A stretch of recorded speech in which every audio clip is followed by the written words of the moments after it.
Hi everyone! A lot of you have been asking for my take on how to start investing in the stock market. Marami ng tutorials online about this, but I hope this episode will help everyone who have absolutely zero knowledge but are willing to learn.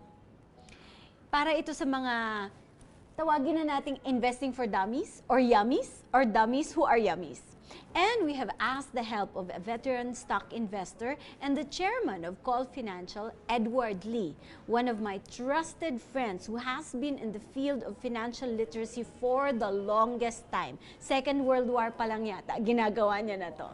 Now, simulan natin sa tamang pag-intindi kung ano nga ba talaga ang stocks and why it can help you build a life with little or no financial worries.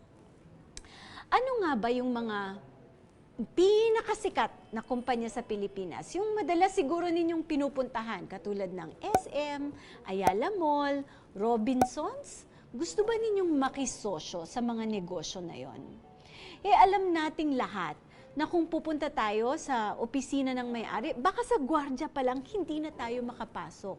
Or kung makausap man lang natin yung may-ari nito, hindi siguro tayo papayagang makisosyo sa negosyo nila, lalo na kung 10,000 piso lang ang kapital natin. Pero may paraan para kahit sino sa atin pwedeng maging part owner ng mga kumpanyang ito. Bibili tayo ng stocks. Because a stock is a slice of a company. It gives you the same benefits as any owner of the company. And to buy a stock in SM, for example, means pag may kinita yung SM, hahatian ka sa earnings nito. Ang tawag doon ay dividends. Bawat stock ay pwedeng ibenta at bilhin sa tinatawag na stock market. Sa ngayon, iisa lang ang stock market sa Pilipinas. Ang tawag dito ay Philippine Stock Exchange. Ngayon kung sa palengke, umaakyat at bumababa ang presyo ng kamatis, kunwari, sa stock market, ganun din. Umaakyat at bumababa rin ang presyo ng stocks. So, kapag umakyat ang presyo ng binili mong stock at nabenta mo siya sa mas mataas na halaga, then you earn through what is called capital appreciation. Kapag bumagsak naman at nagbenta ka ng mas mababa sa presyo ng pagkabili mo, then you lose money. But if the stock price goes down and you don't sell, then the value of your stocks do go down but you don't lose money yet. Malulugi ka lang pag nagbenta ka sa mas mababang presyo. Gets mo ba? Walang pinagkaiba yan sa binili mo, for example, na lote ng lupa. Kung magbebenta ka ng palugi, then you lose money. But if you look for someone who will buy it from you at a higher price, then you gain. Pero bakit ba magandang bumili ng stocks? Dahil ang cash na iniipon natin, lumiliit ang halaga niyan taon-taon. Alam natin ito lahat, di ba lagi tayo nagrereklamo na yung 500 pesos natin parang 100 na lang? So kung may ipon ka na 1,000,000 ngayon at ang inflation rate o ang pagtaas ng presyo ng bilihin ay nasa 4% in 18 years, ang halaga ng 1,000,000 mo ay kalahating milyon na lang. Napakasakit. So kailangan maghanap tayo ng paglalagyan ng pera natin na ang kinikita mas mataas kesa sa inflation rate. At sa loob ng 100 taon, isa ang stock sa mga nagbibigay ng pagkakataong kumita ng mas mataas kaysa sa inflation rate. Kung i-average natin ang kita sa stocks, umaabot ng 8% to 12% per year over time. So paano ba ito binibili? Ito na, wala ito sa Mercury, sa mall o di kaya 7-Eleven. Nabibili ito sa stock market. At para makabili tayo dito, we need to choose what is called a stock brokerage company. This company is licensed to buy and sell stocks for individual investors like you and me. Now, there are 127 companies to choose from, and you can find that list at www.pse.com.ph. May directory na rin noon, so you can get in touch with them when you are ready to invest. Now, Choose the ones that have a good online presence, lahat ngayon online na, good service, and are known to deal with their clients in an honest way. Of course, you have to pay brokerage fees and taxes each time you buy and sell. Now, once you open an account, you have to put money in that account so you can start buying and selling. And you can do this by sending them a check or transferring money from your bank account to that brokerage company. Once you finish doing that, it is time to choose the stock that will earn you big bucks. And that's where things get very tricky. I believe there are two kinds of investors. Based on the book, The Intelligent Investor by Benjamin Graham, there are two kinds of investors, and these are called defensive and enterprising. Alin ka doon? Ituturo ko sa iyo. Ang mga enterprising investors, ito yung mga may oras at kakayahan at pasensya sa pag-analyze ng kumpanya. Kailangan matyaga kang magbasa ng financial statements, notes to financial statements, at kailangan mahilig kang mag-abang ng news tungkol sa mga listed companies at sa trends sa ekonomiya. Ito lamang ang mga investors na dapat pumili at bumili ng stocks. Meron namang mga tinatawag na defensive investors. Ito yung mga taong walang oras mag-analyze ng mga kumpanya o di kaya wala namang ding hilig dito. Para sa mga defensive investors, may ibang paraan para kumita sa stock market. Ang tawag dito ay index funds, the best kept secret in the Philippines. Ito ay isang type of mutual fund that simply follows what the index does. Kaya mababa ang fees at hindi nito kakainin yung kikitain ng funds ninyo over time. At sa maliit na kapital lamang, you get the benefits of investing in all the best companies in the country. So bago tayo tumuloy, yan munang pag-isipan natin. Are you a defensive or an enterprising investor? Edward weighs in on this issue. So that's why the passive funds always said, huwag ka na mag-isip, dito ka na sa index fund. Di ba? Kasi Yes. nakabasket na yan eh. Kasi like for example, if you look at the Dow Jones, after 100 years, there's only one name left, which is IBM. Yung GE, malapit na mawala na yan. Wala na sa index yan eh, di ba? Right? So, we have GE is the number one company, maybe the last 100 years. The last 5 years, nawala. Di ba? So, mga ganun talaga yan. So, these are the things which, that's why the sabi ko, the rise of the passive funds created all these, huwag ka na mag-isip, dito lang tayo. Then, you have to believe in the Philippine growth story that we will grow by 5 to 6%. Of course, may konting disruption this year kasi because of the pandemic, but over time, babalik naman yan eh, di ba? Kasi, di ba? So these are the challenges of when people are participating in the stock market. Kailangan naintindihan nila yan eh. Siyempre, iisipin ko ba, hindi naman economista, di ba? So those are the challenges. But, you know, we explain this eh. Hindi lang sila nakikinig. Edward, yun ang problema. Natundot mo yung isa sa mga lagi kong sinusulat at lagi kong tinatanong. Sino ba dapat ang nagsa-stock pick? At sino yung nag-i-index fund lang? Okay, ganito yan. No? I believe if you don't have time, kung wala kang oras, indexing ka lang. Okay.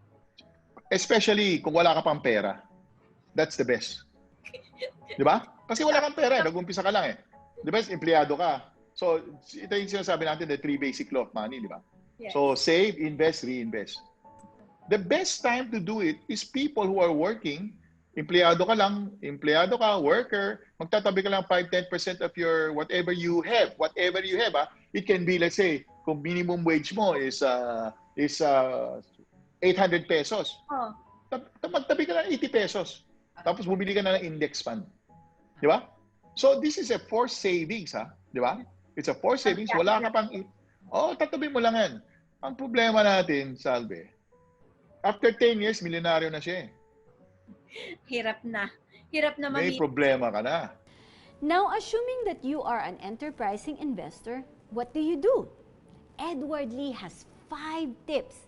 And his first one is an extremely important one. He says you must have the discipline to set aside money regularly. Investing should not be a one-hit wonder or a one-time thing. Listen. I think the biggest challenge, no, with most people, number one, is that the discipline is very, very important. You have to know from the very start that you need to set aside money, di ba? So that requires a lot of discipline. So I think that should be number one. No? So whether you're setting aside just 1,000 pesos a month or 100,000 pesos, do it regularly. Second, read up. Listen to what Edward again has to say. Number two, they really have to really try to read up. Kasi most people, kasi they don't like to read. They don't like to learn things. They don't like to seek knowledge. It's available. The Yes. sad part is that tamad talaga yung mga tao. Gusto niya, sabihin mo lang sa kanya, ano bibilin mo. And you said read up. What do you read? I mean, I know it might be a very simple question, but a lot of people Yes. are starting to invest in the stock market, even ask me, what book should I read? Marami, dapat basahin? marami talaga dyan. There are really a lot. Huh? Dyaryo ba? Yes. Important Siyempre, maraming mga, like for example, no? I have recommended the book of One Up on Wall Street kay Peter Lynch yan, di ba? So, it's basically, when you buy a stock, it's like buying a business. Bumibili ka ng isang negosyo, investing in businesses. Kailangan maintindihan mo yan eh. Kasi pag hindi mo naintindihan yung binibili mo, siyempre, di ba? So, it's all about, it's just guessing na, aakyat, pababa, then you don't really know what you're doing. Di ba? Yun na yung biggest challenge natin palagi. No? So, that's one of the book that I love. The second book is Finding the Next Starbucks, which is by Michael Moe. It's basically simple lang, 4 P's lang yan, people, product, potential, predictability. Ano bang ibig sabihin ng principal? Siyempre, kaya kilala mo yung the one you're investing, kung sino siya, di ba? Who's this entrepreneur? Who's this CEO? Marunong ba yan? Hindi marunong yan? Anong produkto binebenta niya? May potential ba yan? O puro kwento lang, di ba? So these are the challenges of most people. Kasi they really don't want to spend their time understanding what they're doing. Ang kailangan, naintindihan mo yung the stories eh. May kailangan you have to read up to so that you can know the narratives, di ba? Okay, understand. So kailangan may news catalyst, di ba? Parang sinasabi, ano bang kwento dito? Kailangan maintindihan mo yung kwento, di ba? So kailangan may kwento ka. The next 10 years, saan ako pupunta? So, naglagay na sila ng roadmap yan, di ba? So, maraming mga ngayon, mga stocks, mga new listing, nagbibigay na siya ng roadmap. I want to open 100 stores or 1,000 stores. Di ba? So, nagbibigay na siya ng roadmap eh. Di ba? Tignan mo yung negosyo niya, tapos titignan mo kung totoo ba yan? Kaya ba niya yan? Di ba? Amount of money he raised, kaya ba niyang gawin yan? Di ba? So, kailangan meron kang story. Hindi pwedeng chart lang. Breakout. Kalokohan yan. Hindi ako naniniwala dyan. Di ba? So, in fact, I'm a chartist. I started as a chartist. Kaya yes. Ako eh. Oo. Pero ngayon, wala na. Kailangan may pre-qualification ka na. Reading and analyzing turns you into an intelligent investor. And without it, you are just speculating. Without it, you are just gambling. Yan ang wag na wag nating gagawin mga bes. Yung sumunod lang sa hot tips. So, hindi pwede yung narinig lang yung tip. Kung may Yes. narinig kang tip, dapat magbasa ka muna bago ka mag-invest. Kasi the thing is, if I only give you fish, hanggang dyan ka lang, di ba? So you're always dependent on me. So what people don't understand is that when you do well in a tip, I give you a tip, kumita ka, may problema ka na. Kasi the second time I give you another tip, Depende swerte mo, kumita ka uli. Oo. Pero on the third one, on the fourth one, let's say, nakalusot ka. On the last one, patay ka. Oh. So even if you make 9 good calls, the last one, kasi you're dependent on the person, so you did not learn anything. Meaning you go to the up and down, but you did not learn anything. So wala kang proseso, di ba? To qualify all these things. So In the media, we always try to educate people, but at the end of the show, we always ask, so what are your stock picks? Ganun din. yes. Third, learn about risk. Ito, aminin natin lahat. Kapag nag-i-invest tayo mga Pinoy, ang tanong agad, magkano kita dyan? Kapag mataas, go na agad. Haler, nakalimutan natin yung risk. Now, very important ito mga best. Hanapin natin lahat ng pwedeng maging reason kung bakit maaari tayong malugi. There are many ways for this to happen. Kaya wag na wag uutang para mag-invest at wag gagamitin ng perang pang tuition or pang bayad sa renta or amortization. Walang guaranteed returns dito. At titingnan natin kung ang mga kumpanyang binibili natin ay maayos ang pagpapatakbo. Meron pang external factors that can raise the risk for certain companies like technology. Si Kodak, humina noong nagkaroon ng digital cameras. Ganon yung mga dapat nating aralin. You need to understand risk. Kailangan intindihan mo yan. Kasi nung bata tayo, wala tayong pera, sige, pag may 10,000 pesos, isusugal mo na yan, di ba? Lalabanan mo na lahat ng 10,000. Isip lagi natin kita Hindi natin titingnan saan tayo pwede matapa. Yes. So, what is really important is that nagtatabi ka lang yung pera na kaya mong panindigan. Kasi pag hindi,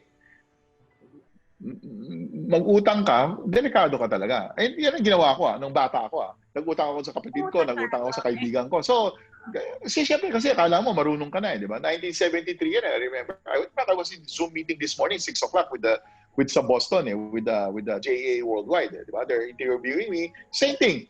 You know, the financial literacy, why did I choose this financial literacy journey rather than being an entrepreneur or doing social activities, di ba? So for us, kasi we chose financial literacy because that's our passion, and that's right, di ba? Yung tagline natin na we believe because we have a skill, we have a craft that we understand.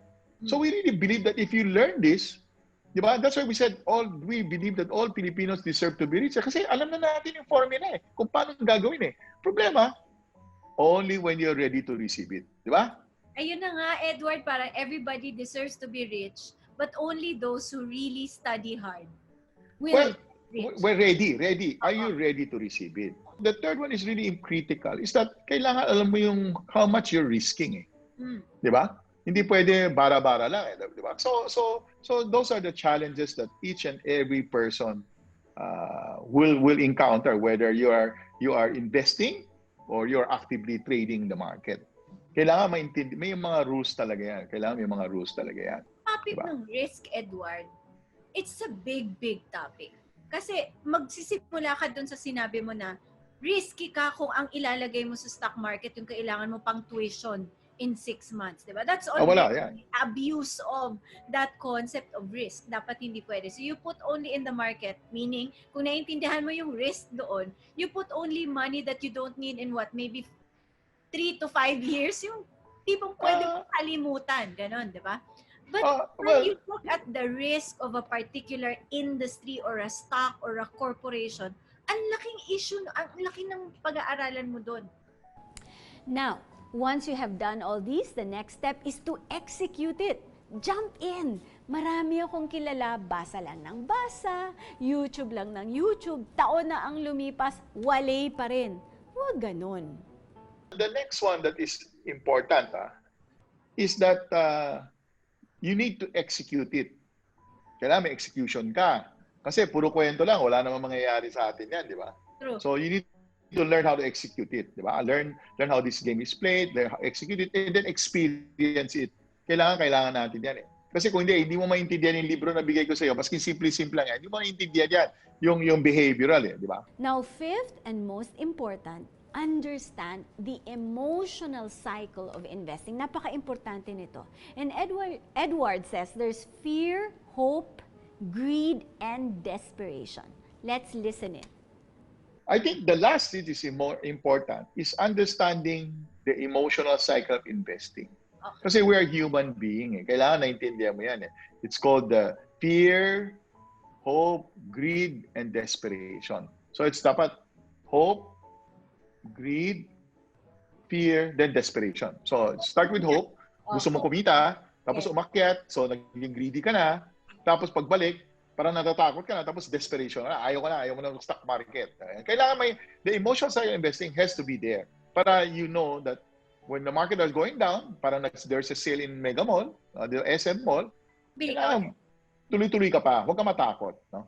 So kailangan tayo ding naiintindihan nila yan Pag hindi nila naiintindihan yan, di ba? Hindi na expectation di ba? It's all about expectation Pag bumabaksak ka na, matatakot na. You know, in my channel, may nagtatanong Oh, paano yan? Di ba? Kasi umakit na yung market. Eh, paano yan? Hindi ako naglagay nung bumabaksak. Di ba? Parang puro hindsight. Puro yun ang mga biggest problem natin eh. Di ba? Kasi pag bumabaksak na, kasi yung portfolio mo na, kasi maski na 5,000 pesos na, pero nawala ng 2,005. Sabi, ayaw mo na. Takot ka na. Di ba? Yun na yung mga biggest problem. So, I think that's lima na ba yan? Lima na. Na. Pero ang pwede na yan. Nakakatuwa kasi dun sa sinabi mo na yung emotional cycles of investing, parang ituloy those emotions make you unable to do the basic thing that you should really do. Buy low, sell high. Diba? Well, because those emotions, pag mababa, takot ka instead of you buy. Pag pataas na, nagiging greedy ka. Yes, so, instead of taking profit, naiipit ka tuloy pag pabagsak na. So, ang tawag doon, buy high, sell low. Oo nga, baliktad. Baliktad, oh. Ganun talaga, kasi natatakot ka na eh. Yung umakyat, yung fear of missing out. Di ba? Yung pagbaba, fear of losing. Ay, wala talaga. Meron pa isa, fear of losing your game. O di, maraming fear naman yan eh. Di ba? So these are the things which I think they have to try to understand.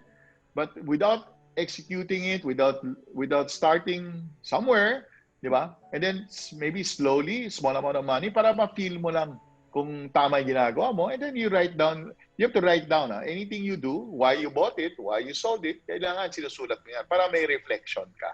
Kasi pag walang reflection yan, walang mangyayari. Hindi mo alam kung is it going to be repeatable, hindi kaya ba yan, hindi kaya, di ba? So these are the things that are, I think, the biggest challenge with most people. And trusting that the Philippine will go back it will pass. In other words, any crisis will pass naman, di ba? It's just that hindi lang natin alam kung kailan, di ba? Yun yung biggest problem, di ba? Kaya nga may market, it goes up and down. Kasi may sasabi, okay na tayo. Pagkausap mo si Dr. Bernie Villegas, this is the best opportunity. Kanina, nagsalita yung ex-NEDA. Wala, 2022 pa tayo. So, people get confused, di ba? Yeah. Ano ba? Totoo ba? Ano ba? Sino makikinig? So, stock market, that's why nga, it goes up and down. Kasi, because of human difference of opinion, di ba? So, in the end, if the worst thing is when people ask me, Edward, ang tingin mo sa index by December 2020? Sasabihin ko sa kanya, kung alam ko lang, mayaman na ako, hindi ko talaga alam yan eh. Exciting, di ba?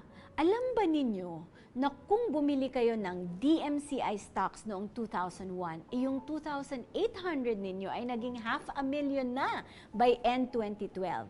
That's already including fees, commissions, and taxes. Hindi na masama. Although hindi ito guarantee na lahat ng stocks ay magbibigay sa atin ng ganitong klaseng kita, it's an example that investing in stocks can make life easier, can allow us to have a life with little or no financial worries. I want to end this episode by asking you. Sabi mo kasi kanina, may crisis, lagi may crisis, pero babalik din yan. Ilang crisis na ba nakita mo, Edward? Ang dami ko na. Ang dami ko na. I remember. Ha? Oo. Dinaanan natin yung during the EDSA revolution di ba? You know, when I bought the seat 50% of a company, of a brokerage house in 1983, I was invited. I bought 15%, 15. Within the number of volume every day, 5 million pesos lang. Buong exchange, 5 million. Wow, that's a long time ago. No, 1983. And then you have the EDSA revolution, di ba? Grade 3 ako. Grade 3. Wala matanda na. Naalata yung age ko eh. Then 1987, yung savings and loans crisis. Di ba? 6 na kudeta or 7 kudeta. Di ba? I remember 1989, yung kudeta na yan, di ba? So, it's always when this kind of opportunity crisis, it creates a lot of opportunities yan eh. Pilipinas pa, ang dami nan. Meron tayong typhoon, baha, meron tayong Taal Volcano, sumasabog. Ngayon, meron pa tayong pandemic. I was just talking to somebody kanina. Sabi ko, I really believe in the Filipinos' resiliency. Talaga, I really it's because of faith, because of the we're Christian country. Kaya ganun talaga. Mabait talaga yung mga Pilipino. My God, Waterproof tayo. ha? Ano, no? Waterproof. Waterproof Waterproof. tayo. So next week, abangan Advanced Salvices course on investing in the stock market, still with Edward Lee. Stay safe mga best, at please, please, please like, share, and subscribe to my YouTube channel para lahat tayo happy. Merry Christmas to everyone. Have a meaningful holiday.